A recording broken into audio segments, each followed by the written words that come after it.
Chapter 8. "No way," I whispered. No way I was going to stay there and let them catch me. They weren't wearing uniforms, but I could tell they were police officers. I knew they were after me. Seeing the two detectives made me forget my fright. A flood of anger rolled over me, sweeping my fear away. I pushed the curtain back in place and edged away from the window. "No way," I whispered again. "I'm going to find Lucy," I decided. "I'm not going to make this easy for her. I'm not going to stand here beside the knife and the handwritten confession and say, 'Here I am, officers, take me away.'" I heard the insistent pounding on the front door. I turned and hurried back along the short hallway, avoiding the clothes hamper this time. My chest felt fluttery, but my mind was alert to every sound, alert to every sight, every shadow. I stepped into the kitchen. I had left the light on. I ducked low to keep from being seen through the window. Keeping my head down, I grabbed the back door by the knob and pulled it open. The screen door rattled as I pushed it. Had the police officers heard? Were they coming around the back? I slid out and carefully, silently, closed the screen door behind me. I glanced to the driveway, but I couldn't see anything. I listened hard for footsteps or voices. Silence. "I'm out of here," I told myself. Taking a deep breath, I began jogging across the backyard. A hazy half-moon shimmered above the trees. The air was hot and very still. My sneakers slipped and squeaked on the dew-wet grass. I was in the middle of the yard, past the small vegetable garden, almost to the rusted old swing set, when I heard a man's shout behind me. "Hey, stop!" I uttered a low cry and glanced back. Both policemen were at the side of the house. One of them pointed to me. The other waved his hands above his head as if signaling. "Stop! Don't move! Stop right there!" They sounded more surprised than angry. I ignored their cries. Lowering my head, leaning forward, I ran full speed. Past the swing set, between two tall maple trees that had once held a hammock. Past a low pile of fireplace logs. "Stop! Hey, stop!" I turned back to see that they were chasing after me, running fast, their hands swinging at their sides. "Stop!" With a gasp, I tried to pick up speed. But the tall wooden fence rose up in front of me. The tall wooden fence the Kramers had built at the back of their yard. The fence Lucy and I had helped to paint white. The fence where we had spent hour after hour bouncing a tennis ball and catching it. The fence rose up in front of me like a prison wall, and I knew that I was caught. Chapter 9. I raised both arms and grabbed at the fence, jumped. I had a crazy idea that I could climb over it, but the fence was at least 8 feet tall, the top out of my reach. I could hear the two gray-suited police officers shouting behind me. I could hear their shoes thudding the ground. With a loud groan, I made another frantic jump, my hands stretched up as far as I could reach. No way. "Stop, don't move," the voice behind me commanded. "But you don't understand," I thought. "I'm not Lucy. I only look like Lucy." The fence glowed dully in the pale light of the half-moon. I took a deep breath, prepared to turn around, to face them and tell them who I really was. But then I remembered the trick boards, the little doorway Lucy's dad had built for us. We thought it was so cool. The boards tilted back when we pushed them, and we scampered through the narrow opening like puppy dogs. Was the doorway still there? Lucy and I hadn't played with it since we were 6 or 7. "Stop! We won't hurt you. We want to help you." "Liars!" The voices snapped me out of my paralysis. I dived at the fence. Which boards? Which ones? It had been so many years, I didn't remember. I lowered my shoulder and pushed. No, not there. I let out a frightened cry, the cry of a trapped animal. I tried again, shoved my whole body against the boards to my right. I heard a cracking sound. Then the two gave way slowly, 2 boards tilted up. And I stumbled through the slender opening, caught my balance, and kept running. Through a dark alleyway, past a row of metal trash cans, into someone's backyard. I could hear the surprised shouts of the 2 officers. Then I could hear their shoes pounding the alleyway. They had squeezed through the same opening in the fence. They were still close behind. I can't outrun them, I realized. I can't run much further. Breathing hard, I let my eyes sweep over the backyard. A hiding place, I thought. There's got to be a hiding place. My eyes stopped at a small shed near the house. No, not a shed. A little house with a slanting roof. A doghouse? A playhouse for kids?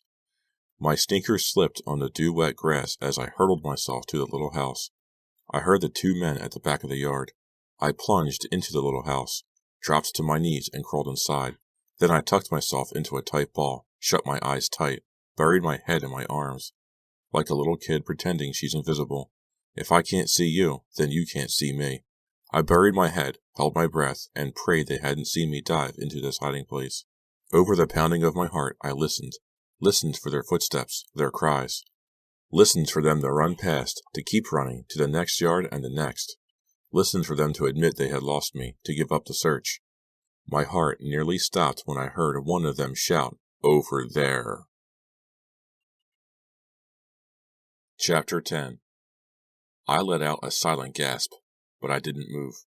I stayed tucked in a tight ball, my head buried in my arms, my eyes shut tight. No, you didn't see me, I thought, praying hard. You can't see me. I'm invisible. Where? Where'd she go? The man's voice sounded breathless, desperate. I heard him start to cough, a long, wheezing cough. Next yard, his partner replied. I think I saw her go around that garage. Take the front. I'll try the back. More coughing, then silence. Yes? Yes? I wanted to cry out, to leap out of the little house and jump for joy. But I stayed wrapped up tightly, holding on to myself, holding myself together. I don't know how long I remained curled up like that. It might have been only a few seconds.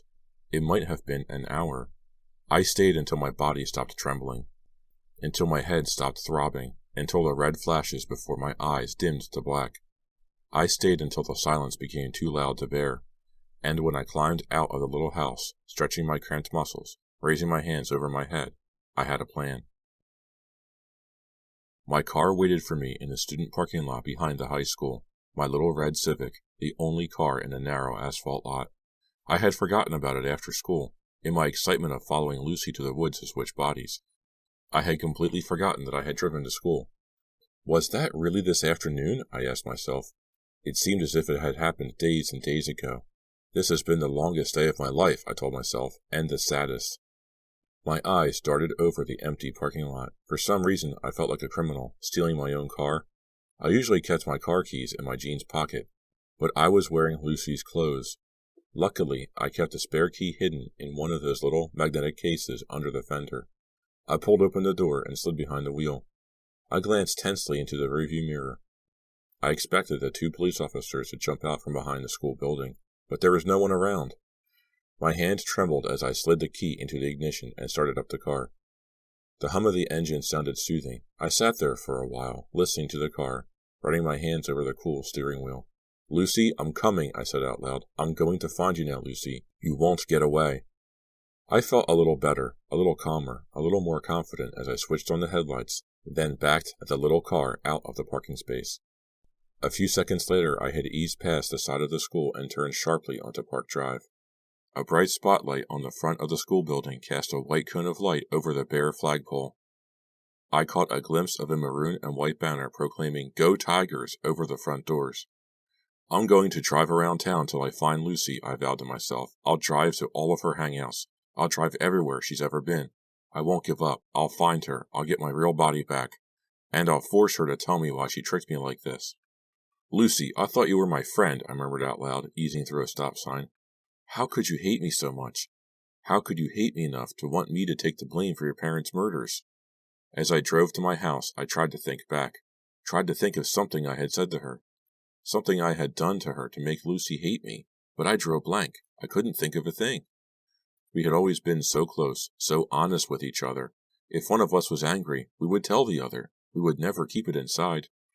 The dark houses and lawns whirred past in a blur of blacks and grays. I gripped the wheel tightly in both hands.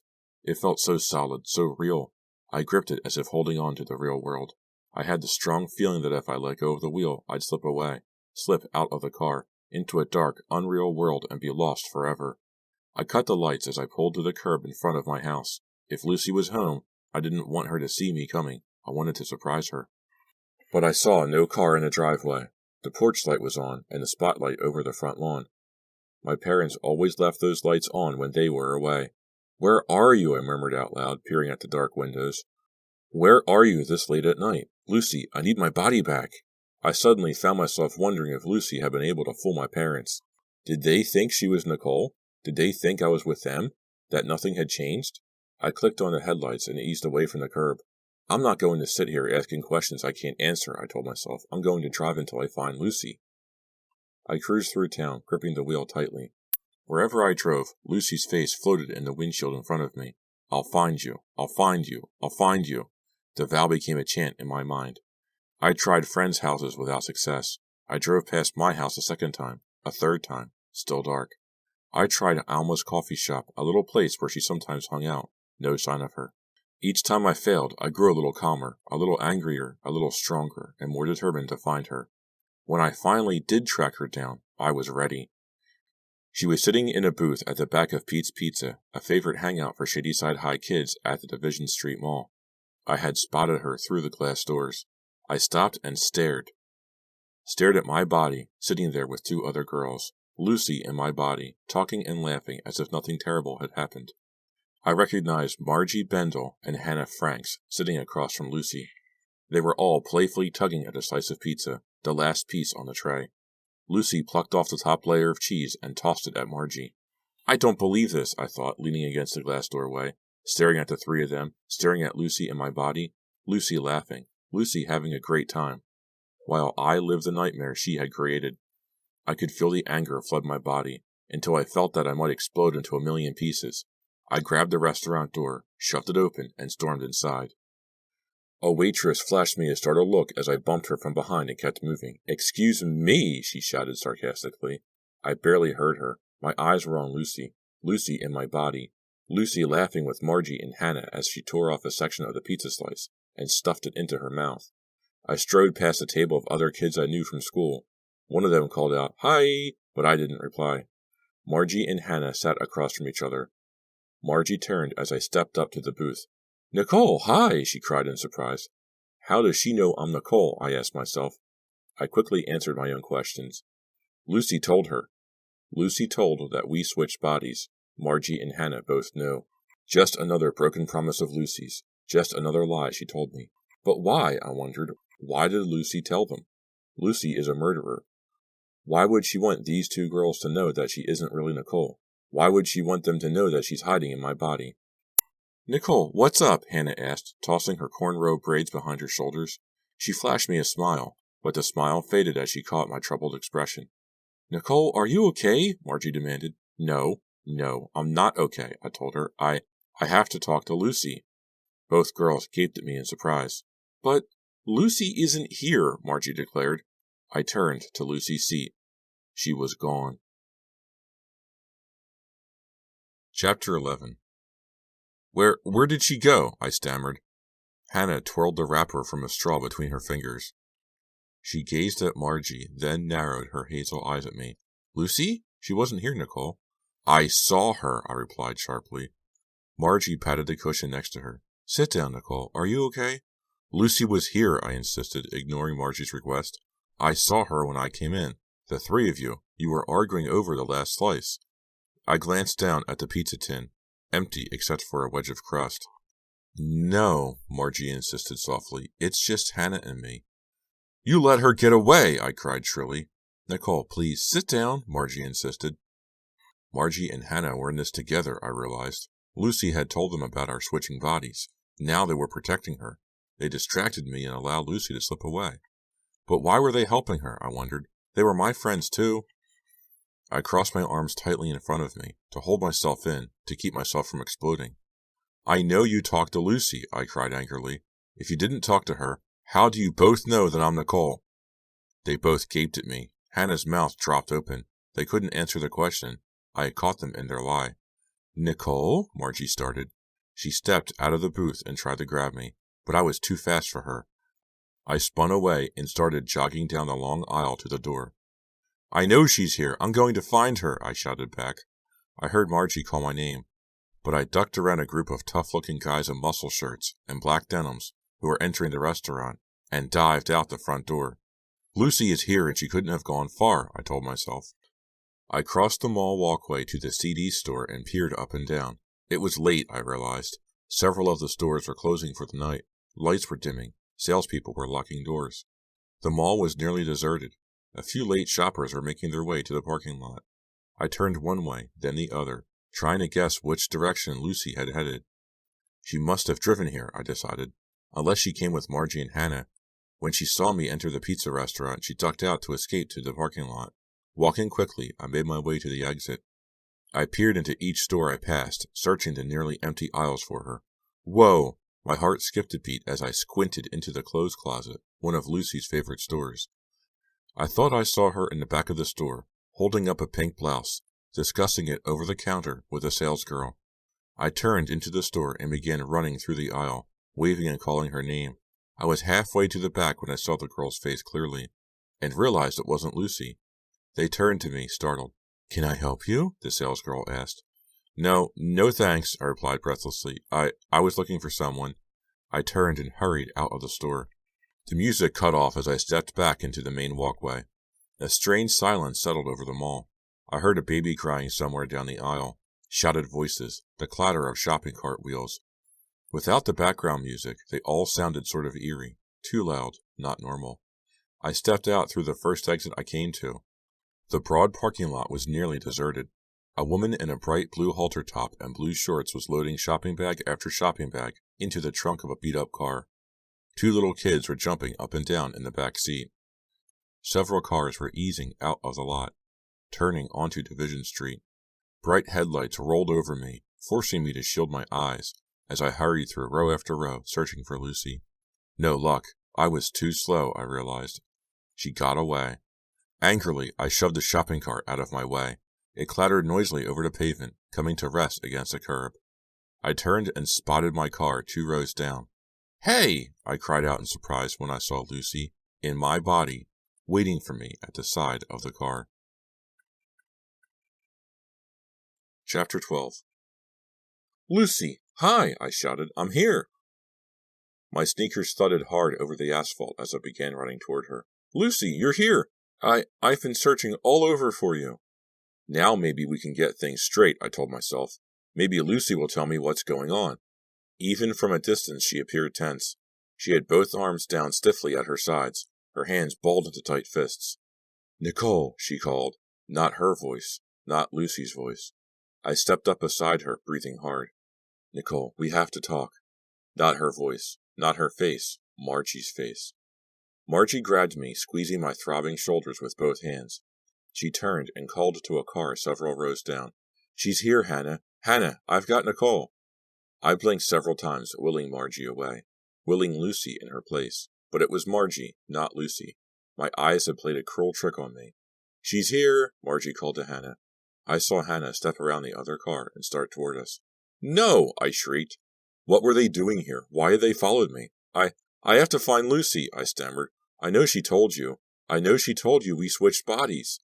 Margie placed a hand on my shoulder. "Calm down, Nicole," she said softly, as if talking to a child. "We just want to talk to you. "No!" I screamed. The anger roared through my body. "No!" They were trying to stop me, trying to hold me there, trying to help Lucy get away. I shoved Margie out of my way, shoved her with all my strength. She uttered a surprised yelp and stumbled backward over the curb. She toppled to the hard surface. Turning, I saw Hannah running toward us. Wait, she called. But I didn't wait. I pulled open the car door and dived inside. Margie was back on her feet. She reached for the door, as I slammed it. "Nicole!" She pounded on the window with both fists. "Nicole, wait, please!" I found the key in the ignition, a bad habit of mine, but now I was glad. I started the car. Margie pounded on the window, then she made a grab for the door handle. I clicked down the door lock. I shoved the gear shift into reverse.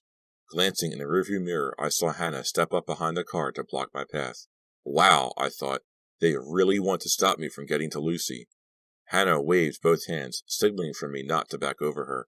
I stared at her in the rearview mirror. Her cornrow braids blew wildly around her face. Her eyes were wide with fright. Why were Hannah and Margie so frightened? Why were they so desperate to keep me here? Had Lucy threatened them? Had Lucy threatened to murder them too, if they didn't help her escape? Margie pounded on my window. Hannah waved wildly from behind the car, blocking my escape. Uttering a cry of rage, I pulled the gear shift into drive and slammed my foot down on the gas pedal. The little Civic let out a roar as it bumped over the curb. My head snapped back as the car jumped onto the narrow square of concrete dividing the rows. Margie made a last frantic grab for the door handle, missed, stumbled back. I bounced down into the next row. The car shot forward. I could still hear the 2 girls shouting my name as I roared away. I drove around town, trying to calm down, trying to think clearly. But my thoughts circled aimlessly round and around, much like my little car. So many questions crammed my brain, so many questions that I didn't have answers to. But Kent can help me. The words flashed into my troubled mind. Kent can help me. The thought swept the questions away. I made a wide U-turn and pressed harder on the gas, heading to Kent's house. Lucy took all of her clothes, I remembered. That meant she planned to go somewhere, probably somewhere far away from Shadyside. She wouldn't leave Shadyside without telling Kent, I knew. Lucy and Kent were so close. I knew she confided everything to him. Kent wouldn't talk to me the first time I visited him, but this time, I told myself, I will make him talk. I will make him tell me everything. I will force him to tell me where Lucy went. I thought about my first short meeting with him, hours before. He saw that I looked like Lucy, but he believed me when I said I was really Nicole. And, now that I think about it, Kent wasn't shocked at all. That meant he knew that Lucy and I had switched bodies. That meant he had talked to Lucy this afternoon or evening. Before Lucy murdered her parents, or after she had murdered them? I'll force him to tell me this time, I vowed. I pulled the car to the curb in front of Kent's house. I gazed over the smooth, sloping lawn to the familiar red brick house. Lights were on downstairs. The porch light was on. I stepped out of the car and carefully closed the door, careful not to make a sound. I had decided to surprise Kent, to catch him off guard, to frighten him, just enough to make him tell the truth. I started up the driveway, keeping in the shadows, away from the square of light that washed onto the lawn from the porch. As I made my way past the front walk and along the side of the house, crickets began to chirp shrilly as if warning Kent I was coming. Their whistle grew louder and louder. It sounded deafening to me. I heard every sound, clearer than normal. The scrape of my sneakers on the driveway, the rustle of the wind through the trees along the drive. As I crept onto the back stoop, the crickets stopped their chirping, as suddenly as they had started. I peered into the window on the kitchen door. A dim light over the stove provided the only brightness. I turned the knob and pushed. The kitchen door slid open easily. Leaning on the knob, I pushed the door open all the way and slipped into the house. The linoleum floor squeaked under my weight. I stopped, listened. I could hear music in the front of the house, loud rock music from the den. Good, I thought. It probably means Kent is home alone. He wouldn't be playing the music so loud downstairs if his parents were home. My eyes darted around the kitchen. They stopped at the knife holder above the white formica counter. I crossed the room, studied the knives in the holder, and pulled out a long-bladed kitchen knife. I'll scare him with this, I told myself. I'll raise the blade high. I'll back him into a corner. I'll frighten him into talking. I'll make him think that I plan to use it on him. If he doesn't tell me the truth about Lucy. If he doesn't tell me all that he knows. The knife felt heavy and uncomfortable in my hand. I adjusted my hand around the handle. I always teased Lucy about her tiny hands. I always told her she'd have baby hands for the rest of her life. Now I wished I had my own hands back. My big, long-fingered hands were stronger. They would have held the kitchen knife more comfortably. I took a deep breath, edging my way to the front of the house, thinking hard about how I would play this. I'll act crazy, I decided. I'll act out of control. I'll raise the knife. I'll scream at him. I'll make him tell me where Lucy went. When Kent has told me what I need to know, I'll apologize, I told myself. I'll ask for his help. I'll confess how eager I am to get my body back. He'll understand. He'll help me. I know he will. The music blared louder as I made my way along the front hallway. I raised the knife and stepped into the den. Kent? It's me, Nicole. I have to talk. I lowered the knife to my side as I stared down at the gruesome sight on the den floor. Kent's body lay on its back on the tile floor, arms and legs outstretched. His head had been sliced off. Puddles of bright red blood had streamed from the neck. The head stood upright a few feet from the body, propped against the leather couch. The mouth was frozen open in a wide O of horror. The blue eyes stared lifelessly up at me. Chapter 13. The room started to spin. I dropped onto the floor, into a sitting position. I shut my eyes. When I opened them a few moments later, Kent's blue eyes still stared at me. As I stared in horror, one eyelid slowly drooped until it closed, leaving Kent's face with a hideous wink. I swallowed hard, forcing down my nausea. I shut my eyes, blinked several times, hoping, praying that when I looked back, the head would have disappeared, would have returned to Kent's body. Sobbing, I raised myself to my knees. Kent! I murmured his name. The head had been sliced off. a jagged line across the throat. The body stretched out calmly over the floor as if taking a nap. The head stared blankly at its own body, first the Kramers and now Kent. Had Lucy murdered them all? It made no sense at all. Without realizing it, I had climbed to my feet. I turned away from Kent's headless body. I gazed at the window. "Oh!" I cried out when I saw the two faces on the other side of the glass, the two grim faces of the gray-suited police officers. They stared in at me, stared at the headless corpse on the bloody den floor, stared at the kitchen knife still clutched tightly in my hand. Chapter 14. The two faces vanished from the window. I let the knife fall from my hand. It clattered onto the floor, landing beside Kent's outstretched arm. They saw me, I realized. They saw me standing over Kent, holding the knife. As I backed out of the den, my entire body trembling, I heard the front door click open. "Don't move," one of them shouted. "Nicole, stay right there." They knew my name. They knew it was me, not Lucy. "But Lucy murdered them all," I wanted to shout. "You don't want me, you want Lucy." But I was too terrified to make a sound. "Don't move," the police officer repeated his instruction. I turned and bolted to the back door. I reached the kitchen in time to see the other officer step into the kitchen doorway. "Nicole, don't run away," he said softly. He lowered both hands to his sides. Did he have a gun? Was he about to raise it? "Nicole, where are you?" His partner's voice from the front. "No!" I cried, spinning out of the kitchen, into the narrow back hall, down the basement stairs, two at a time. I knew this house. I had spent many happy hours at Kent's parties. I knew I could get away, if I was fast enough. Their shoes clambered heavily down the wooden stairs, but I was already across the basement, through the narrow passageway that led to the furnace room. I heard a crash behind me, heard one of them utter a shouted curse. He must have banged his knee or run into something, I figured. Breathing hard, I plunged into the old coal room, the floor still black and dust-covered from the days when coal was stored here to stoke the furnace. Up the old coal chute, my hands slipping and sliding. I knew the double wooden doors at the top were never locked. With a great heave, I shoved open the doors with both hands. Cool night air rushed in at me. I scrabbled out, scraped my knee on the door frame. Ignoring the pain that shot up and down my leg, I took a deep breath and gazed around the dark backyard. Could I make it to my car in front on the street? Probably not. They'd catch me before I could get inside and start it up. I turned and began to run. I was fleeing across the backyard, climbing over the fence at the back. Running through dark backyards, keeping low, keeping hidden as much as possible. A trembling, frightened figure fleeing through the darkness. But where could I go? Where could I hide?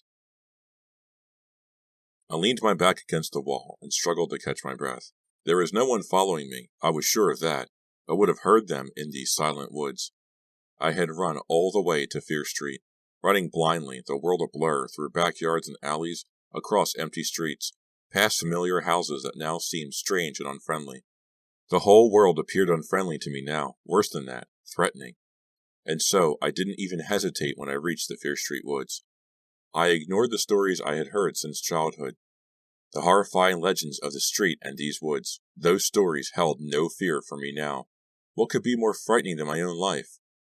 I plunged into the tangle of trees and shrubs and twining undergrowth, listening as I ran for the sounds of my pursuers. The two grim-faced men who wanted to capture me and bring me back, to arrest me for murders only my body committed, my body, and my friend Lucy, my best friend. Somehow I had found the wall, the changing wall, the ugly stone structure that had started my troubles. As it rose up before me in the darkness, I felt my strength ebb away. I knew I couldn't run any further. I dropped down, gasping and panting, in front of the wall. I rested against it, closing my eyes, waiting for my breathing to slow, for my pulse to stop pounding, waiting, and thinking, about Lucy, my best friend, trying to make sense of this. I pictured her in her room at night, planning this, plotting it, plotting to kill her mom and dad, and Kent, figuring out how she could escape her ugly crimes. Why Lucy? I knew she had been having trouble with her parents. I knew she thought they were too strict. I knew the Kramers didn't want her to get so serious about Kent. They liked Kent. They just thought that Lucy and him had become too serious too fast. And so Lucy had fought and argued with her parents. But who didn't? That's what parents and high school students did. It was a normal part of life. Not a happy part of life, but a normal one. So why? Why did she choose to murder them both? And why did she murder Kent? Kent, who cared for her more than anyone in the world. Kent, who had always been so wonderful, so kind and understanding, so much fun. Kent, Kent. I kept repeating his name in my mind, picturing him alive. I didn't want to picture him as I had seen him tonight in the den. I didn't want to see his outstretched body, and across the room his open-mouthed, winking head. I wanted to see him moving across the room with that sturdy, athletic walk of his, that confident smile, the flashing blue eyes. I wanted to see his blonde hair ruffling in the wind as the three of us tossed a frisbee around during one of our picnics in Shadyside Park. I wanted to hear his voice, hear his high, happy laugh. Never again, I told myself, forcing back the sobs. I pressed the back of my head against a cool stone wall, picturing Kent alive and happy. Picturing Lucy in her own body, not in mine. Not in a body she stole from me to commit her gruesome crimes. Why, Lucy? I had always been such a good friend to her, even when she was mean to me, even when she acted superior because she had a boyfriend and I didn't. I ignored that side of her. I ignored the part of her that could sometimes be stuck up and cold. Because I was her friend, because I wanted to be there when she needed me. And when Lucy had the car accident, I was at the hospital every day. I was her only friend who came every day without fail, her only friend who stuck with her, who never gave up hope. Even when the doctors had given up, I didn't budge. I knew Lucy would pull through. I never lost hope, never lost my faith in her. And sure enough, she did pull through. Lucy was okay, and I was there when we all learned she'd be okay. I was there. I was always there for you, Lucy. So where are you now? Where are you now with my body? Lost in my troubled thoughts, I struggled to puzzle out what had happened to me on this, the longest day of my life. I shut my eyes. I suddenly felt exhausted. I hadn't eaten since lunch. My stomach growled, but I didn't feel hungry. I gazed down at my clothes, Lucy's clothes, the tights torn and stained, the short skirt twisted. My hand went to the pack around my waist, my wallet. I had my wallet in the pack. Shaking my head, I pulled it out. Was it my wallet or Lucy's? I held it up and examined it in the narrow shaft of moonlight that filtered down between the trees. My wallet. I unzipped it. I don't know why. What did I hope to find? I slapped at a mosquito on my arm. The wallet dropped to the ground. As I reached down for it, I had an idea. A desperate idea. A crazy idea. But if it worked... I dug feverishly into the wallet. It was so hard to see, and my fingers were trembling with excitement. A few seconds later, I found it and plucked it out, an old class photo of Lucy. I tucked everything back into my wallet, zipped it, and shoved the wallet back into the pack. Then I raised the little photo close to examine it in the dim light. It was a funny photo. Lucy always hated it. She had her blonde hair pulled straight back, but a thick strand had come loose and stood out at the side of her forehead.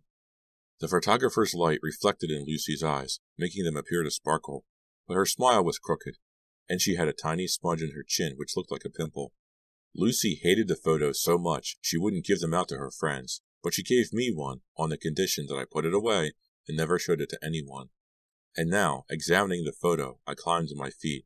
I ignored my aching muscles and hauled myself onto the wall. Whoa! I struggled to keep my balance. The top of the wall was so narrow and uneven. This has to work, I told myself. My crazy scheme, my frantic idea, to hold Lucy's photo in one hand and jump to the other side of the wall. Maybe, just maybe, the magic will work for a photograph, and our bodies will switch back, and I will be Nicole again. Maybe. Please work, I prayed. I grasped the photo of Lucy tightly in my right hand, held the hand out to my side as if I were holding hands once again with Lucy, and then I jumped off the wall.